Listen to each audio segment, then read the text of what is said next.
What's up, witches? Hi, I'm Claudia. And I'm Jess. And welcome to True Crime Coven.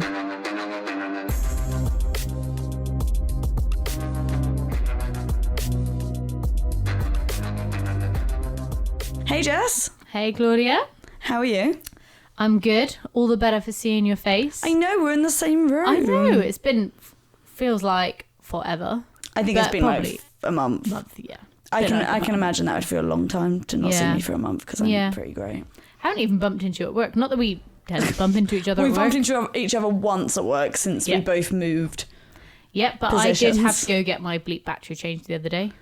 What day? Tuesday? I've been on nights all week. I don't know. What day? But hey, was it after 7 p.m? Also, Jess, did you drink from my tea? No. Oh, it just looks really empty from where I'm sat. I was like, I haven't drank from it. No, I actually didn't. I did just carry it upstairs for you. Okay, thank you. It's weird because I'm in a really good mood. But what we're going to talk about today, obviously murder's always, heavy. Yeah. But my God, this case takes a turn. Okay. A turn that I don't think we've covered fully. Well, a little bit. But my God, this you're going to see and you're going to be like, oh. Okay. Do I need to have a strong stomach for it? Because normally I do have a nice strong stomach, but this baby is, I think every time I eat, so I'll get really hungry and then she'll be like, fuck you don't like food. And then she'll kick me in the stomach, then I feel like I'm going to be sick. So. Wow, what body shamer. I know, literally.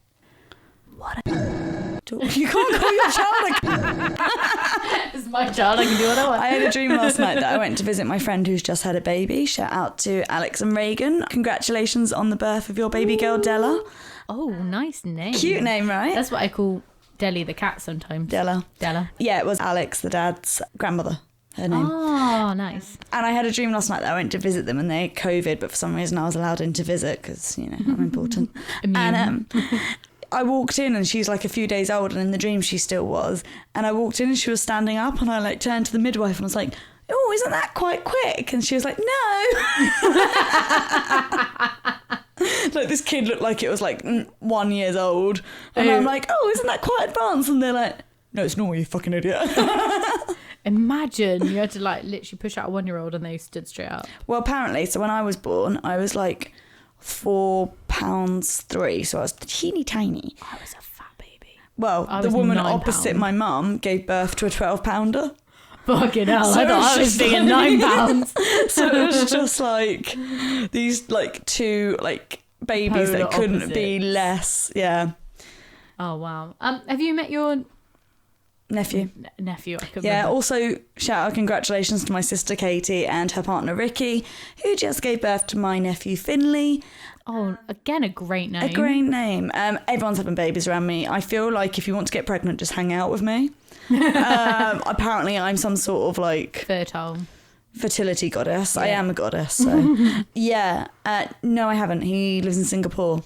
Oh, okay. But they're hopefully coming over September, October, depending when they get babies' passports. So, to be fair, let's be honest, newborn babies are kind of little aliens. Yeah. And he has got the touch of the alien about him because it was a bit early. I have said this to Katie, I'm not just outing my nephew. So I kind of feel like he'll be a bit more substantial by the time I meet him, at least. When they get head control and start sitting up, that's when they get and when they can see past further than boob to head. Yeah. When they get a little bit more entertaining. Yeah, but no, I haven't met him. I haven't met any babies. Everyone's just popping them out. Fair. I've got. What do we do if you go into labour when you're around my house? What, right now? Yeah. Probably just go to hospital. Yeah. I mean that's a good shout. Yeah.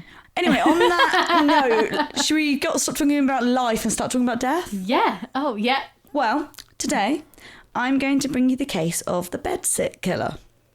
The Bedsit. Yeah, you know a Bedsit. Yeah. Sorry, I didn't know if you said sick or sit. I mean, this could make you sick, this case. No, so. That's why I didn't know if it was a play on words or if I just killer. misheard. But actually, that name is only half of the story. Okay. If anything, he committed more crimes that were not Bedsit related. Okay. But those crimes were only discovered after the fact. And without giving too much away, I am going to give some trigger warnings. Okay. So the trigger warnings this week are for sexual assault. Mm-hmm. And this includes necrophilia. Ooh, okay. And also, additional warning, necrophilia, meaning the full-on penetration of a dead body, and also that of someone under the age of 16. Oh, wow. We're hitting all the... Yeah, it's a heavy one. And so understandably, if this isn't something you can or feel you want to listen to, yeah, I completely get it. I mean, I feel like we've touched a little bit on each of these trigger warnings, but not all in one and go. As always, I will never be going into details just to go into details. No. I'm not here to do that to the families or the victims. So there's no massive details out there. You won't have to listen to me describe it. But if it's something that you can't even think about at the moment, completely get that. Look after yourself. Absolutely, and we'll see you for some ghost stories next week. Yeah, see you there. So our case today begins in the summer of 1987 in the town of Royal Tunbridge Wells, Kent, which lies about 30 miles southeast of central London, and it's actually near where my nan lives. A 25-year-old woman named Wendy Nell had just moved into a bedsit following the breakup of her marriage. She was said to be, understandably, upset by the split, but friends described Wendy as independent and hardworking, a woman set on having children and making a home.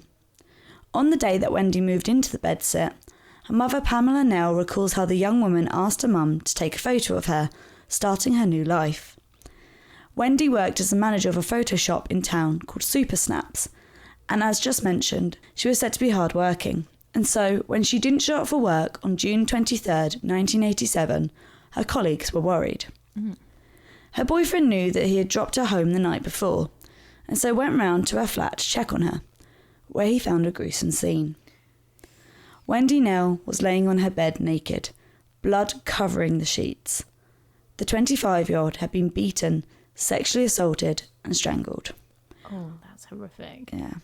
What's more is that despite the thin walls of her bedsit, none of her neighbours had heard a thing. Wow. Samples were collected at the scene as evidence, such as a bloody fingerprint on a shopping bag and a footprint left on the cuff of a white blouse. I also saw one article talk about how they found saliva, but this wasn't really mentioned as much when we later come on to how those pieces of evidence led to finding a perpetrator. But I wanted to put it in there that there might have also been saliva samples. Yeah. But these are the main bits that... But with DNA profiling in forensic science being very much in its infancy, having first been used just 3 years earlier in 1984, the violent killer wasn't identified and remained at large. Interestingly, a neighbour of Wendy's who lived 2 floors above her, named Anthony Len, said that he had witnessed a man peeping into the window of a flat opposite their building multiple times a week for around 5 weeks. And on the night of Wendy's brutal murder, another resident of Tunbridge Wells called Victoria Fisher saw a figure outside her flat's roof at midnight. Now, I'm not sure if these people spoke up at the time, as this comes from their statements in court. But if not, why not? Yeah, I mean, 5 weeks is a long time. Yeah, and I understand. Don't get me wrong, I'm not saying the blame lies with these people. It obviously lies with this weirdo. So, my bedroom looks out onto the street. Yeah. If I notice someone peering into my neighbour's window just once, I would first of all probably shout out and be like, oi. What are you doing? But also, I would then absolutely go to that neighbour, tell them, and then call the police. Yeah, and be like, I'd probably take a picture as well. Yeah, I'd be like, by the way, someone was like, look, first time it happens, you can be a bit like, okay, yeah, maybe it's just their friend just seeing if they're home. But if it's for 5 weeks, also, I feel like people in a bedsit are probably going to be similar situations, like just broken up or just... you're going to be low income because I think... Or, you're going to be of lower income because most people, I don't personally want to sleep and eat and live in one room. Yeah. In fact, it's something that when I wasn't earning much money and I lived on my own, I looked at a bedsit and was like, no, I can't do it. Yeah. So, yeah, it is going to be but you will probably get people there who are running away from domestic abuse. Yeah. So... Which is why they've ended up in a lower income situation, and that's why they've in a bedsit. Behaviour is very suspicious. Even If you saw that, you would be a bit like, oh, maybe this is an ex-boyfriend who's come in. I think even if I saw it just once, I would probably take a picture. Obviously, they couldn't have done that as easily back then. They did have cameras, but like, you'd have to use flash and stuff. 80s? Yeah, 87. Yeah. But also, I would probably shout out, because even though they might be like, oh, I'm her brother, it's like, okay, that's fine, but like, I feel like you still don't probably need to be looking into someone's home in the night time. Yeah. Like, okay, if you're there, it's just weird to me. Yeah, it's suspicious behaviour. I also am quite, like, I am someone who's happy to not confront. I'm not confrontational, but I'm happy to... I would rather say something and it be a misunderstanding. Like, I've been someone who's gone up to someone before on a night out and been like, are you okay, to a girl, because she looks like she's been harassed by a man, and she's ended up laughing and being like, thank you so much for asking, but actually this is a friend of mine, and I've been like, oh well, I'm so sorry, and we've all had a laugh about it. But I would rather that, again, or someone like, be like, fuck off, I'm fine. If Aidan was like being like a little weirdo, like he sometimes is, like on a night out, like some... You like, just called your husband a weirdo. Yeah, but you know, sometimes they are just inappropriate because they can be, because they're your husband. Oh yeah. And like, if someone came up to me and they were like, oh, are you okay? And was like, is this person harassing you? I would actually feel so much safer with them bothering me, because I'd be like, actually, like, no, he is my husband, we're just having a laugh. Thank you so much. Thank you. Yeah, thanks for looking out. Because that's what we need. And women especially should look out for each other. Strong women supporting strong women. And this is the thing, like, and even if someone was like, oh my God, fuck off, they're my husband, like, I'd be like, you know what, I'm happy I at least asked, because what if he wasn't? Yeah. You could have just saved a life. So yeah, well, I'm not putting blame on these people. I really hope they did report it. And if they didn't, I'm just going to say, if they didn't, and you're listening to this, not the people, I mean, like, anyone who's listening to this now, just report it. Yeah. Because if it is nothing, no one's going to get into trouble. But if it is something... Again, you could have saved somebody. Yeah. Now, perhaps they did report the activity, as women in Tunbridge Wells started becoming increasingly concerned about a possible prowler. It was 5 months later that they struck again. His next victim, a 20-year-old woman named Caroline Pierce, was one of the residents of Tunbridge Wells that was concerned about a prowler in the area. Just 8 weeks before her murder, she took the sensible precaution of having locks fitted to her windows, and reportedly told her ex-boyfriend that she had seen a peeping Tom hanging around her flat. And also, this is not victim blaming, but girl, tell the police. Yeah, not your ex-boyfriend. Like, well. I get it. I get it. You're telling him, and maybe there was a lack of trust in the police, because I know that even now, rape and sexual assault is not taken seriously enough. No. But I guess back then, perhaps even more so. Yeah. None of us were alive then. And again, but I do, obviously... People who living in these bedsits, lower income, like they might be... Unfortunately, less... Trusting. Believed, less believed, less trusting. Yeah. So yeah, I'm not blaming her, but I'm just like, again, anyone, if you're ever in this situation, don't just tell someone you trust, tell the police. Yeah. It's like they see something, take you seriously. Something. I mean, it's easier said than done, but like, harass them. Like, I'm not saying harass people, but harass the police if they're not taking you seriously. That they are there to protect us, and if they're not doing that, why are they there? Yeah. Again, not calling out the police. I'm just saying, if they don't take you seriously, make them. But anyway, on the night of Tuesday, the 24th of November, 1987, the young waitress was returning home from work when she was abducted from her doorstep, with neighbours reporting that they'd heard screams coming from outside her home. And obviously, anyone being abducted is sad. But much like the case of Sally Ann Bowman, which we covered in episode 3, it's called She Almost Made It Home. I just think there's an extra layer of heartbreak when someone is so close to being home and safe, literally, but just like, never key in the makes door. it. Yeah. Your guard is down, you're like... I'm home, I'm safe, yeah. Yeah, you can be walking up the street, but as soon as you get in, like, the immediate vicinity of your home, your safe place... Yeah. You're like, oh, I'm safe. Yeah. And just, honestly, it's heartbreaking. It would be 3 agonising weeks before Caroline was found. 40 miles away, in an overgrown drainage ditch in Romney Marsh near the south coast. Her body was discovered by a tractor driver, who was only able to spot her due to the high position he had in the cab. Caroline was naked, except for her tights, and her body showed injuries so similar to Wendy's that the detectives were sure that the murders were committed by the same killer. Once again, with DNA analysis in its infancy, and with no mobile phones to track the activity of, finding the perpetrator was going to be difficult. And with no leads, the murders of Wendy and Caroline went cold.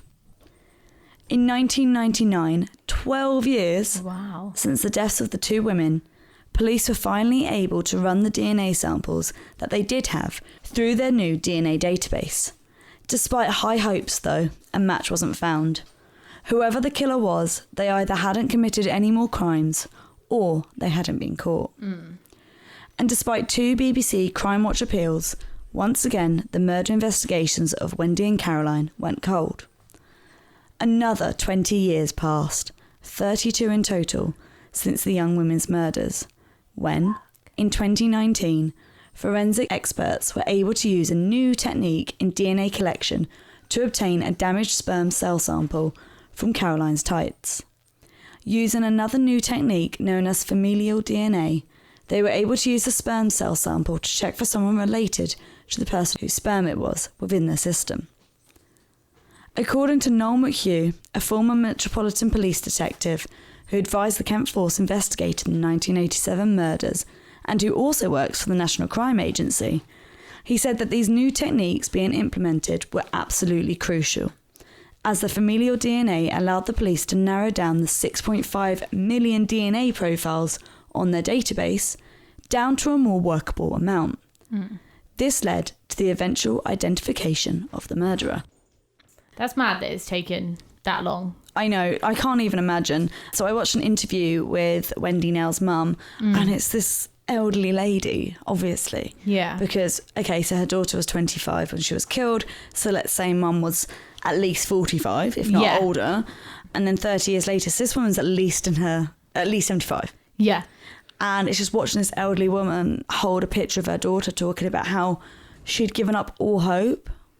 Yeah. I'm just like, oh, could you imagine, like, all that time your daughter has not only died, but been killed in a horrible way. Yeah.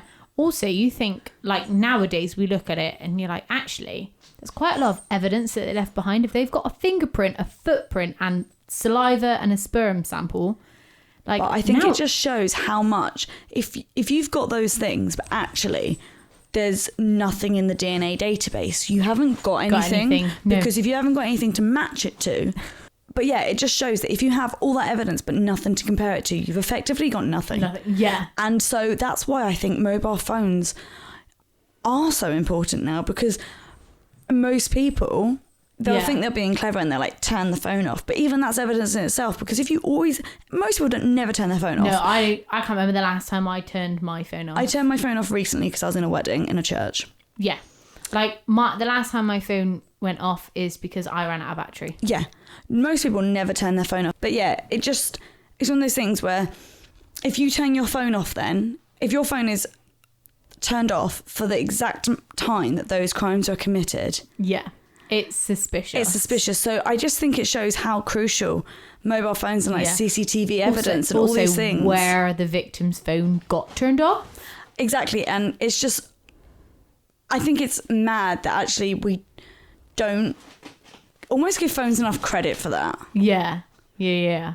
But anyway, he went undetected all this time, and just to see this elderly woman talking about her loss. I mean, we've spoken before how we both have like massive soft spots for elderly people anyway. But honestly, it's heartbreaking. Officers were not only able to narrow down potential suspects from the familial DNA matches, they were then able to look on their list and see who had relatives that lived in the area in 1987 and who out of those relatives would have matched the age that they believed their killer to be. Okay. They then put their list in order of most likely to be the relation of their offender to least likely, explained Senior Investigating Officer Detective Superintendent Ivan Beasley. The closest partial DNA match was found, and the police studied this person's family tree and quickly honed in on one person in particular. The match's sibling, David Fuller. David Fuller was born on September 4th, 1954. At school, he had his first run-in with police after stealing bicycles and damaging property in small arson attacks. After leaving school, David trained as an electrician and maintenance man whilst working in the Navy shipyards in Portsmouth, thus beginning his career in this field. In the 1970s, David committed a string of what police described as creeper-type domestic burglaries, where he often broke in through properties' rear windows. He was taken to Portsmouth Crown Court for his crimes, along with 23 other offences in 1973 and a further offence in 1977 taken into consideration. However, he received no prison time for those acts. And perhaps if he had been jailed for what I'm taking to be at least 25 offences, then perhaps the murders of Wendy Nell and Caroline Pierce may never have happened. And perhaps the other crimes of David Fuller that would come to light would never have happened either. On December 3rd, 2020, police arrived at David Fuller's small semi-detached home on a quiet estate in Heathfield, West Sussex, which he shared with his third wife and teenage son. Police began their questioning of David, where he claimed not to know Tunbridge Wells well, even though it was the next major town to him. He also stated that he had never visited Super Snaps, the photo shop where Wendy had been a manager, nor the restaurant Buster Brown's where Caroline had worked. He also adamantly denied any involvement in the two women's murders. With David refusing to crack, police began to search his house and found that he had obsessively recorded his whole life, including keeping all invoices he had issued as a maintenance man and electrician, and personal diaries where he had written about his life and nights out. Invoices that were for work around the town of Tunbridge Wells. Diary entries that described nights eating out at Buster Brown's and all the cycling he had done with other members of a cycling club. So, sounds like he just shot himself in the foot there. Yeah, this is us. I was talking to Mikey about this case and I was like, I don't understand why people lie about... Like, I get that he's trying to be like, no, I don't know that place at all. But like, what... Do you not think the police have done this before? Yeah, like... This is their job. We don't expect you to be like, yeah, you know what? I did murder those girls 30 years ago. Not? Can't believe it's taken you this long to find me. But yeah, like, you've had 30 years to clean up and get rid of your evidence. But this is the thing as well. Why not be like, yeah, I know Tunbridge Wells. Oh yeah, I used to go to that restaurant a lot. Like, of course I did. It was a big restaurant at the time. Like, yeah, why not just say that? And then be like... And then they'll be like, did you know she worked there? And you can be like, she must. No, I didn't. Like, she must have served me, but didn't know her personally. Exactly. Yeah, like, I don't want to give people tips here, but like, seriously, what? Yeah, just like... Yeah. Why are you lying? Like, why are you lying? But yeah, just because you ate there doesn't automatically mean that you murdered her. Exactly. You know what I mean? Like, and it's just, if you also, like, the police are going to search your house. Yeah. And lying about it makes you look more suspicious. And you have these diaries. I just honestly, like, thank God people are so stupid, I guess. Oh, God, yeah. Also, third wife. Red flag. Yeah. Police wasted no time in contacting other members of this cycling club who thought back to all their riding routes, including ones that took them through Romney Marsh, where Caroline's body had been discovered. And further evidence going against David not knowing Tunbridge Wells well would come out, as it was discovered that he had actually lived on the same road as Wendy in the 1970s and 80s, like before she had moved in. Yeah. How do you pretend to not know an area well that you lived in? Yeah. For years, that sounds like. Yeah. I've only lived in Bristol for 4 years. You would say you know it well. Like the back of my hand. Yeah, literally. Like, yeah. Just, the stupidity, like, thank God for it, but Jesus Christ. Yeah. Even if you're like, well, I only lived in this small area, but yes, I know that specific area. Yeah, like, for example, when I say I know Bristol well, I actually really only know central Bristol well. People start talking about, like, Yate and, like, where you live. I have no idea where you live, like, but I know Bristol town centre. Yeah. And where we work well. Yeah. Like, a photo was also found amongst David's sentimental hoarding, which showed him laying on his stomach on a blanket in the sun on one summer's day in the 1980s, wearing only beige trousers, socks, and white trainers. The soles of his shoes were facing up, and detectives recognised the pattern on them immediately. It clearly matched that of the partial footprint found on a blouse in Wendy's flat on the day that her body was found. His fingerprints also partially matched the bloody print left on the shopping bag in her home too. And the final slam dunk in their case, the last nail in David Fuller's coffin, was the sperm sample which perfectly matched David's DNA. It had taken 33 long years, But police had finally found the Bedsit killer. Wendy Nell and Caroline Pierce, along with their families and friends, were finally going to have justice served and find some small peace. Isn't it mad? Like, I know it's taken 30 years to find him, and that's like obviously not okay in any way, shape or form, but isn't it mad that in 30 years, like, technology has advanced that much that they were so easily able to, as soon as that technology was out, how long did that take them to find him? A year. Yeah. Like 30 years with no technology, 1 year with the technology. Yeah. It's mental. It honestly, like, it's so clever as well. And like, that evidence was 30 years old, and for them to still be able to use it. And also thank God that they took that evidence, because I think it's mad that they knew they were going to have this technology. Yeah. Or like thought they would. Like someone was able to envision that and be like, you know what, this is useless right now. But one day. Yeah. Because imagine when they didn't used to do that, how many crimes went unsolved because they just I bet there's didn't loads. do it. I bet there's loads. I was listening to another podcast recently, Crime Junkie, which I feel like needs no introduction. It's the biggest true crime podcast.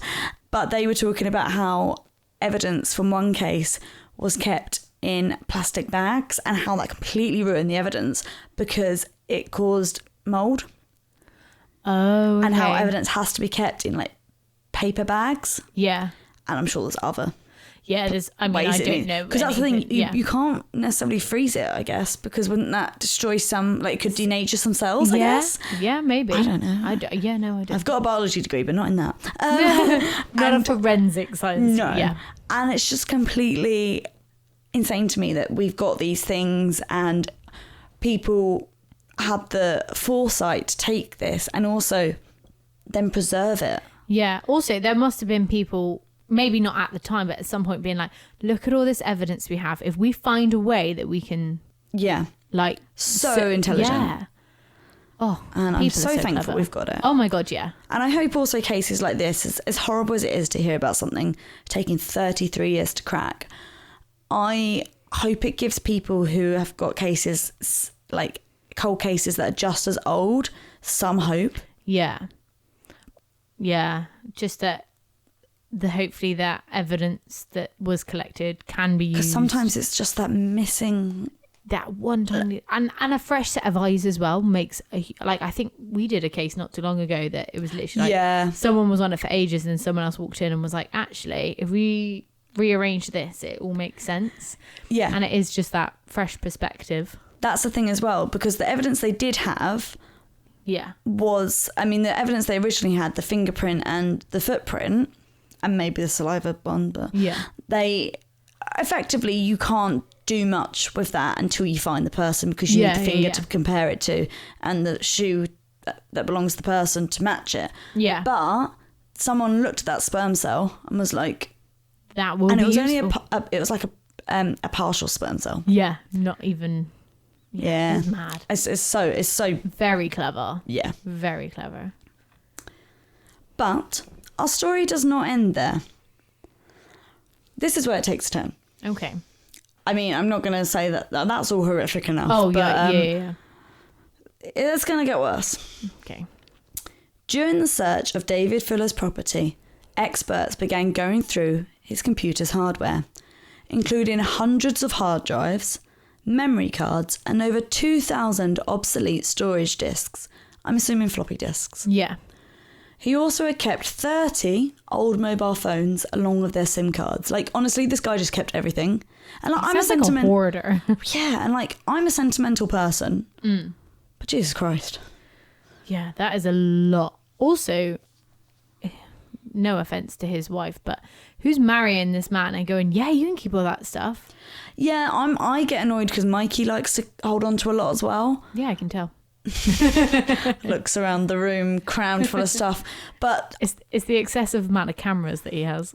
Okay, those are my cameras. Oh, are they? Yeah. There's loads. Yeah, no, they're all. Yeah, to be fair, the yellow one is a Jess is holding it.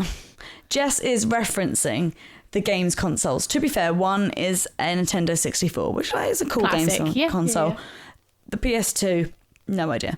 The Xbox 360 is a custom video yellow one. Yeah, I was going to say from when he was a cool YouTuber and someone sent it to them. So, yeah, there's a reason for that. It's also got a match controller up there. Oh, that's cool. Yeah. Anyway, we digress. The police opened a cupboard and inside they found a cabinet. I think this is like a walk-in like closet cupboard. Oh, okay. Because at first I was a bit like, that's weird. And then I looked and was like, oh, like this picture. And I was like, oh, okay. So they pulled this small cabinet away from the wall. And like, to be honest, from the photos, it's more of a bedside table. Oh, okay. That sort of, to have a bit of reference. And discovered that screwed to the back of the cabinet in one of the top corners was a concealed holder which contained 4 hard drives. Why weren't these hard drives stored along with the others then? Tentatively, police examined the hard drives, uncertain of what they would find. Perhaps more evidence relating to the murders of Caroline and Wendy? Perhaps evidence linking David to other unsolved crimes? Well, they would find neither of these things, actually. Ooh. The 4 hard drives contained videos of David Fuller sexually assaulting the bodies of dead people. Oh my God. Yeah, I said it was going to take a turn. Yeah. You see, David Fuller worked as a maintenance manager at 2 hospitals in Kent. Oh. Kent and Sussex Hospital, which then closed and became Tunbridge Wells Hospital in Pembury. And here, he had an access all areas swipe card, which meant he had access to both hospitals' mortuaries, an area which he regularly visited. And I guess he needed that because if a fridge goes on the blink, you need that fixed. Yeah, and you need that. And fixed also, quick. light bulbs go in mortuaries as well. Yeah. Maybe more so. Just with the general. activity. Yeah. At the newer hospital, one end of the mortuary was covered by CCTV. So one part, apparently, there was double doors that then you could go through and it went to the mortuary fridges. And that was covered. But the end, where the postmortems took place, I'm assuming for confidentiality reasons, the same reasons we don't have CCTV on the ward or in patient cubicles, had no CCTV. Yeah. And it would appear that David knew this and used it to his advantage, as police found no footage from the hospital that showed what David had been up to. It appeared that David has kept his own little memento, though, filming all his horrific acts on a small camera. And police were able to zoom in on some of the footage to read the wristbands on the arms of the deceased, and then cross-reference that with the time the footage was taken and the names of those who would have been in the hospital mortuary at that time. Well, I'm sorry, but to interrupt, but what a horrible job for that police officer. Because you imagine, like, to have to, obviously, this is the thing, so many police officers talk about how when you're looking for evidence, you don't just watch it once, you watch it and you watch it and you stop it and you zoom in. Analyse it, yeah. And this is watching someone sexually assault dead people. Oh, and it gets worse when I tell you about who. Okay.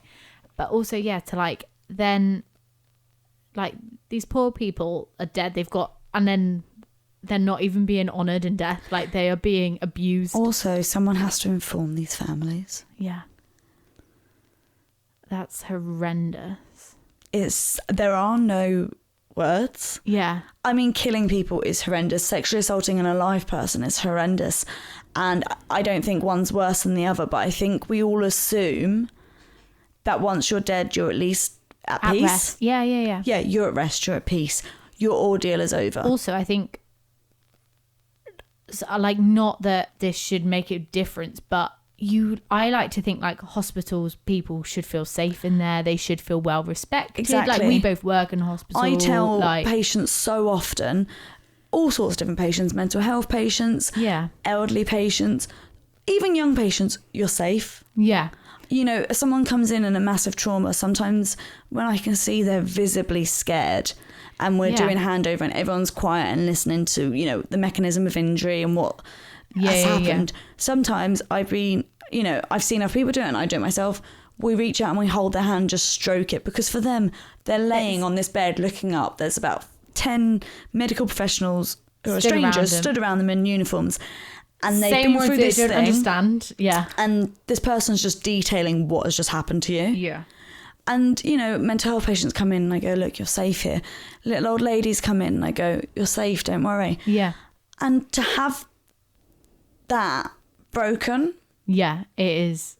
And I know people awful. have bad times in hospitals and don't feel safe because of various things that go wrong, be it from staff attitudes, too bad, and poor care. Yeah, like I know we work in hospital, but it's by no means perfect. No. It's run by humans who make mistakes. And also not every human's nice, regardless of their job. Yeah. But I just think, at death you should be at rest, you should be at peace. And as someone who often works with dead bodies, you know, when you die in hospital, before you go to the mortuaries, nurses and HCAs will wash you. Yeah. And it's something that I enjoy doing, which might sound odd to people, but I really think that there's something... It's such an honour to get to do that for someone. Yeah, as that like their last thing before they like pass over. At least you know that they're like clean, they're fresh. Yeah. They're the best version of themselves to go on and do whatever comes next after you die. That whole act is done very respectfully. You know, as we wash you... Yeah. We talk to you, we tell you what we're going to do. And, you know, before I leave you, I will say, like, rest in peace. Yeah. Like, it's also comforting knowing that, like, not being funny, if I had a family member who was in hospital and unfortunately passed, it's nice knowing that they do get that respect. Yeah, and that's the thing, it is so respectful. Like, when a doctor documents that a patient has died, they will write in their notes, came to verify death for this patient, death verified at this time, may they rest in peace. Yeah. Like, if we have a patient who we've been seeing for physio and they've unfortunately passed, we put RIP. Like, we don't just put died. Like, because it's... The whole thing is so respectful. And to have that taken away from you, which is a right, you have a right to die comfortably, respectfully. Yeah. And then be respected after your death, as everyone has a right to be respected in life. Yeah. But to have that taken away from you when you, at least in life, you're able to defend yourself and stand up for yourself, but to have that taken away from you when you are defenseless. Yeah, it is absolutely... This man is disgusting. Horrendous. This fucking microphone. Also, the fact that I know they've got, like, obviously the hard drives and they can probably put a date to it, but he got away with this for so long and then 30 years. Yeah. And yeah. Additionally, David had also kept a little black book with all his victims' names written inside, and I am just going to say it. What a sick fuck. Although, helpful. in a weird twisted way, yes. Very helpful that he did that. However, I will say, and I'll come on to it a bit more later, it can't have been all the names. Okay. Because some have been unidentified. But I wonder why not all the names. And if violating dead humans just once isn't enough, it would appear that David would return to certain bodies numerous times to commit sexual acts, and he does admit in interviews to penetration. Oh my God. In total, police were able to count 100 victims. Fucking hell. One victim was a 9-year-old child, and 2 others were 16-year-old girls. Those were the 3 under 18. Yeah. David also defiled the bodies of victims over the age of 85, including a woman aged 100 years old. Oh my God. Yeah. That is... And I think this guy is so dangerous because he has no type. Yeah. It's just That's women. literally what I was just thinking. Like, he doesn't... The only type is that they were all women. Women, yeah.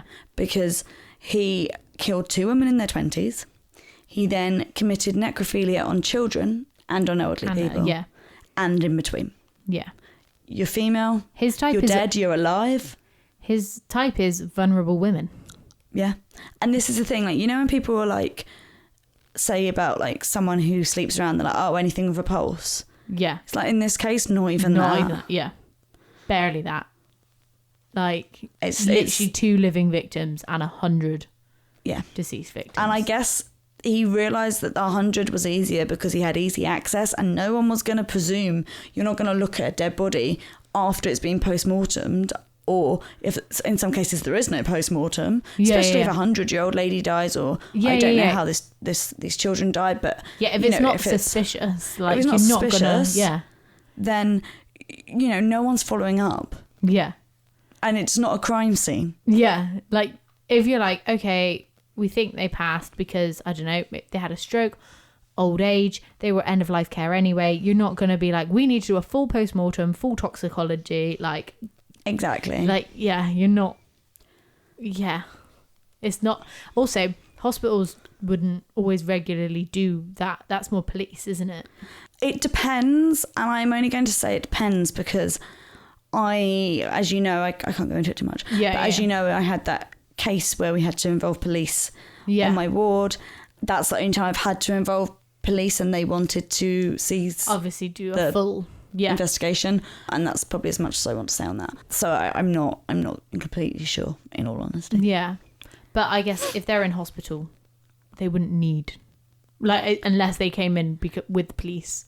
Suspicious circumstances. Then you wouldn't necessarily be like, okay, let's, like you said, it's like you don't screen everyone in ED for, like, if they've taken any drugs. Yeah, exactly. Because, like, for example, I'm just thinking my granddad died in hospital. He didn't have a post-mortem. Because it wasn't suspicious. No, he died of pneumonia. Like, they know what he died of. Why then? You don't need to investigate it. It was he was an 80-something-year-old man. Like, not in the best health anyway, bless him.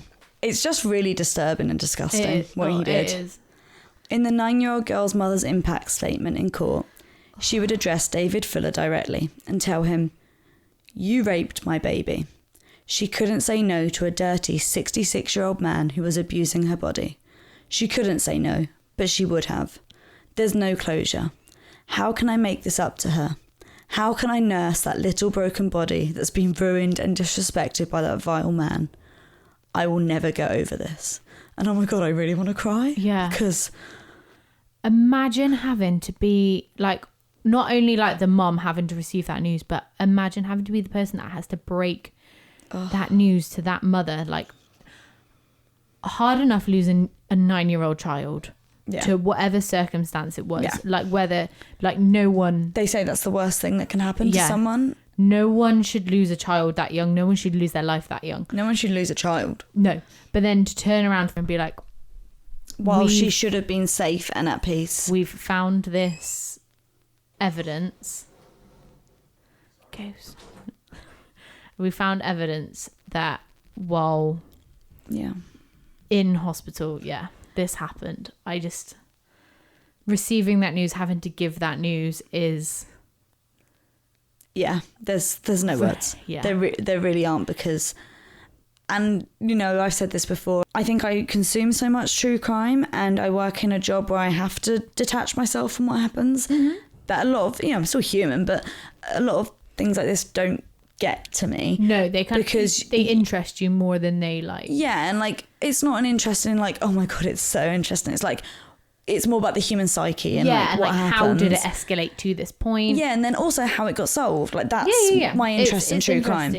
But that I almost cried reading that, because it's just it really, I think it's so easy in the true crime community to forget that these are real people. They're not just stories. No, these are people's lives, and these are that was a people and 9-year-old girl, that victim, and then also her whole family. It's like I just can't even wrap my head around what would possess someone to do that. Like, it's... disgusting. It's actually, like, blown my mind. Another woman spoke about her mother, telling the court that David Fuller's actions were despicable, sick and twisted, and how it was hard to comprehend something so immoral. She told David she was dead, vulnerable and not able to fend you off. But you preyed on her on the day she died. The court also heard about how there was evidence that Wendy Nell was also raped during or after her murder in 1987. Previously, David Fuller had admitted to killing Wendy Nell and Caroline Pierce, but has said it was subject to diminished responsibility and denied murder. He eventually changed his plea to guilty for the murders whilst on trial in November 2021. He also admitted to 51 other offences, including 44 charges relating to 78 identified victims of his necrophilia between the years of 2007 and 2020. Oh my God, that's so long. I know.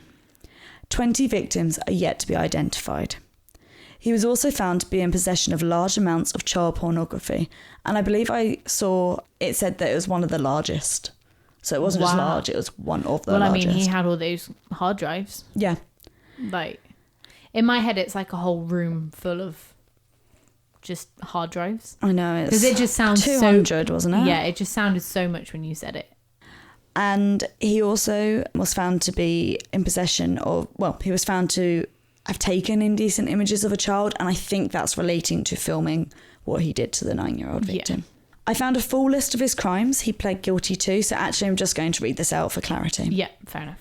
2 counts of murder, 32 counts of sexual penetration of a corpse in respect of 32 individual victims, 1 count of sexual penetration of a corpse as a group charge in respect of 27 victims, 8 counts of taking indecent photographs of a child, 3 counts of possessing an extreme pornographic image, 3 counts of making indecent images of children, 1 count of possession of an indecent photograph of a child, 1 count of possession of prohibited images of children, 1 count of voyeurism, 1 count of possessing an extreme pornographic image.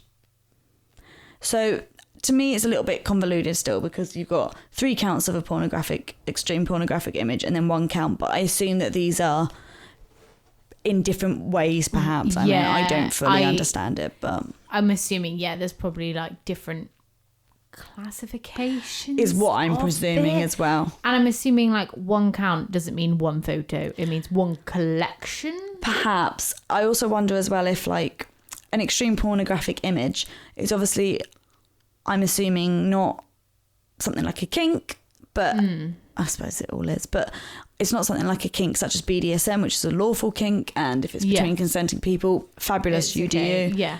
I presume it's something that's illegal. Yeah. And perhaps when they say 3 counts of one, it's like 3 counts of one type of that depicting the same sort of image, and then 1 count of another one that's depicting another sort of image. On December 15th, 2021, David Fuller received 2 whole life orders for the murders of Wendy Nell and Caroline Pierce, and also received 12 years for the offences of necrophilia he committed in the mortuary, which seems little to me. Like, yeah, I understand the 2 life orders, I kind of like saying it all, but 12 years, really, he raped a dead 9-year-old. And it doesn't mention if he got anything for all the pornography. I assume maybe they thought it unnecessary. I don't know. Also, how old is this man at this point? Because if he was 67. Oh, so he wasn't 66 at the time of crimes? No, so when he murdered the women in 1987, he was born in 1954. So in 1987, he'd be 33. Oh, okay. But then obviously he was, what was it, 2007 to like 2020? So he was 65 at the top end of that. So, okay. So yeah, when she says he was like a 60. So he'll be 68 in September. Also, not like, obviously you can give as many life sentences as you want, but at some point, I suppose if you're going to give a 60-year-old 40 years in prison, that is a life sentence. Yeah, I just think sometimes it's the principle. Yeah. Yeah, definitely. And I think if you're going to give a sentence that is effectively like null and void because the 12 years added onto that, like he's not even going to serve it, let's be honest. Yeah. Because he'll die. If you're going to go ahead and give those 12 years, why not make it something that actually reflects the horrificness of his crimes? Yeah. Like if those 12 years are null and void anyway, give him 100. Yeah. Like, literally just be like, yeah, this is a life sentence, so yeah, we'll give you the full whatever. Because as much as, I mean, I suppose, even though we both sit here and we know full well that those murders are horrific. Yeah. I think the reason we're more shocked about the necrophilia is because it's less common. And I suppose even most murderers, I think I've heard of a few cases where murderers are like, well, I didn't do it whilst they were dead. Like, do you know what I mean? I feel like for most people that's still like a step too far. Like, even if you're a murderer, they're like, well, I wouldn't rape a dead person. Who was it where they were like that? Even the prisoners were giving him a hard time. Oh, Ian Huntley. Yeah. It's like, even a lot of murderers still have not like morals, but do you know what I mean? Well, there's like they still have that line that they wouldn't cross. Paedophiles do not have a good time in prison. No. Good. Because even murderers hate them. Yeah. And I feel like even murderers are like, I would not fuck a dead body. Yeah. I mean, even murderers are like, I wouldn't sleep with a dead person. Yeah. And I feel like he's done that, and he's also done it to underage people and has got loads of I hope he's having the worst time in prison. I cannot imagine he is having and he deserves the worst time, because he got away with it. Not the necrophilia, but he got away with those murders for 33 years. Long. He got to live longer after those murders than either of those women got to live. I know, it's horrendous. They were 20 and 25. He got to live 33 years post those crimes, where he went on to commit those more horrific. Yeah. Also, like, I know they probably would have found more evidence, but those are the only 2 murders that he has confessed to. Yeah. And around that time, as you said, evidence wasn't what it should have been. I honestly feel like maybe it was too much work. Yeah.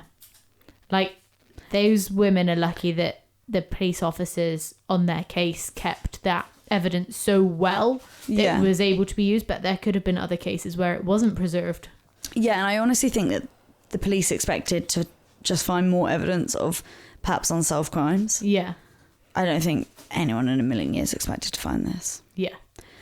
But yeah, I just think the fact that even the eldest victim, Wendy Nell, he got to live 8 years extra as a free man after killing her than she even got to live. It is horrendous. And in the case of Caroline Pierce, he got an extra 13.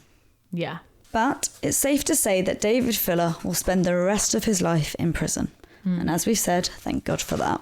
During sentencing, the Honourable Mrs. Chima Grubb QC described Wendy Nell as successful, happy and independent, and Caroline Pierce as a lovely young woman finding her place in the world.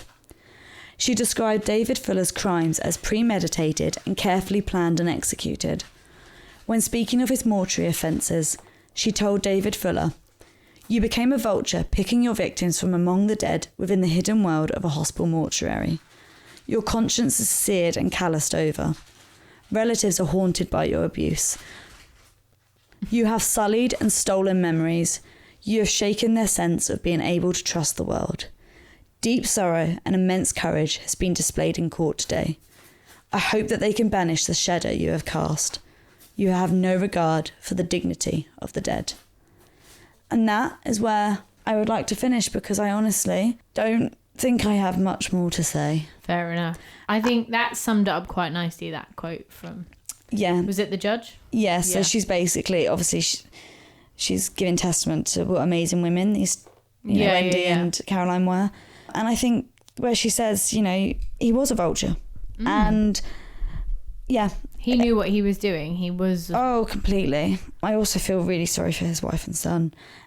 But, yeah, I hope that those families who had to receive a call, as up to many years as 14 years, post their relatives dying. Yeah. Those people that had to receive those calls to say that their relatives had then, in death, been so thoroughly disrespected and violated, I hope they get some sort of peace in the fact that this man will rot in prison and will hopefully have the, an eye for an eye and the world is blind. We've said that before. I've said that doesn't count for paedophiles. And you know what? It doesn't count for this cunt. No. And that's the first time I've said the C word on the podcast, but I think it's needed. I would still say that I know we said he doesn't have a type, but if he's got child porn, he is still a paedophile. Of course. Yeah. So yeah, and what he's done is absolutely horrific. The fact that he has a child is scary. I'm thankful that it was a son. Yes, because that could have been a whole lot worse. Yeah. Obviously it said it was his third wife as well. I wonder what it was that made his first 2 wives. Made those relationships break up. Like, one thing I will add then is reportedly everyone who knew him who worked in the hospital said that he was a happy guy who you asked him to change a light bulb, he did it with a smile on his face. Oh, really? I can imagine, because we, again, work in hospitals. Yeah. I know people like this that, you know, you'd be like, oh yeah, they're really lovely. Like, oh yeah, you asked him to change a light bulb. He never grumbles. Because we've all met, not just in our hospital, I mean in life. Everyone has met that person who, like, you ask them to do their job and they're like, oh, and you're like, it's your job. I'm that person. Whereas, like, it seems like he was the kind of guy where you could be like, oh, this light bulb's gone, could you change it? And he was like, yeah, of course. Yeah. And it's like, oh, okay, yeah. I like that he did try, he tried to set for the murders. He tried to say diminished responsibility. It's like, but you didn't say that for when you were, for 13 years, sexually abusing dead people. Yeah. I like how that quickly went out the window when he realised, nope. Not getting away with that one. Yeah. And I think that if that had gone through and he'd been able to go forward with that plea of diminished responsibility, I think they would have probably given him more years for his crimes in the mortuary. Yeah.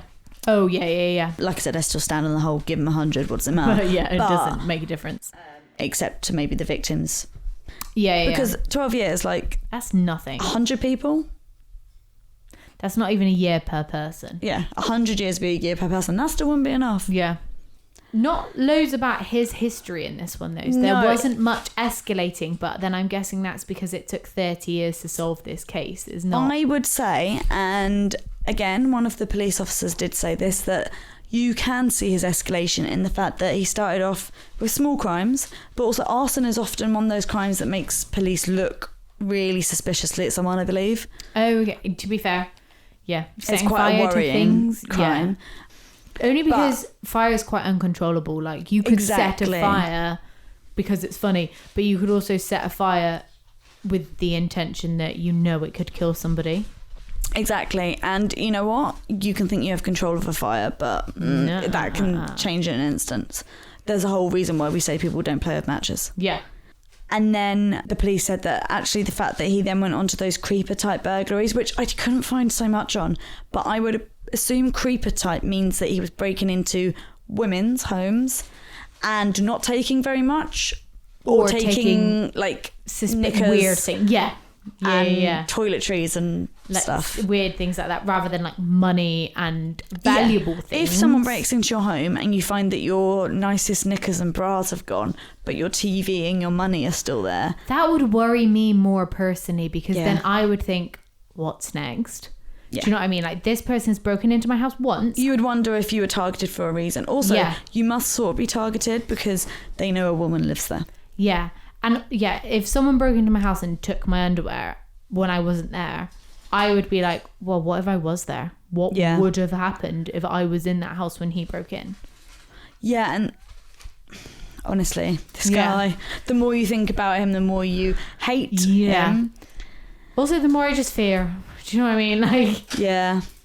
So a very heavy case day. Obviously, I think without... You know, we have a true crime podcast. Yes. The cases are always going to be heavy, but my God, today. Yeah.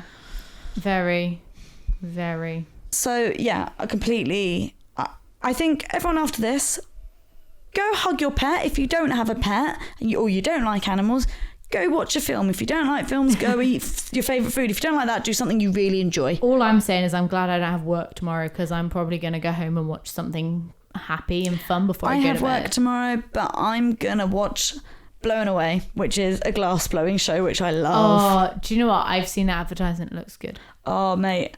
Have you watched The Floor is Lava? No. It's great. Okay, well, I'll watch that. You watch Blown Away. Yeah. And honestly, just treat yourself after listening to this. Yeah. I mean, I'm definitely gonna go home and have a bowl of ice cream. Oh, yep. I've got ice cream downstairs and some fried rice.